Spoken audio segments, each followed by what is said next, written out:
DWIC Business News.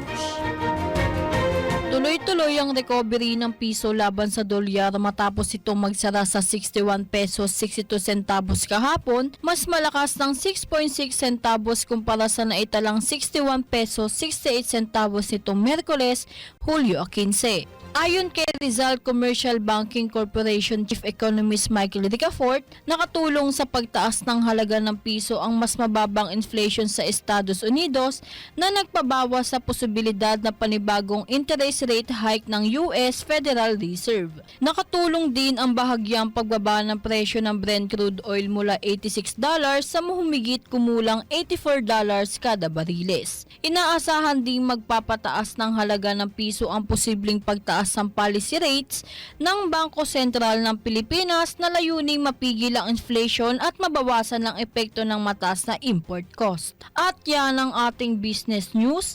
Para sa Boses ng Pilipino, nagbabalita ng todong lakas Jacqueline Santos sa bagong tunog ng DWIZ 882.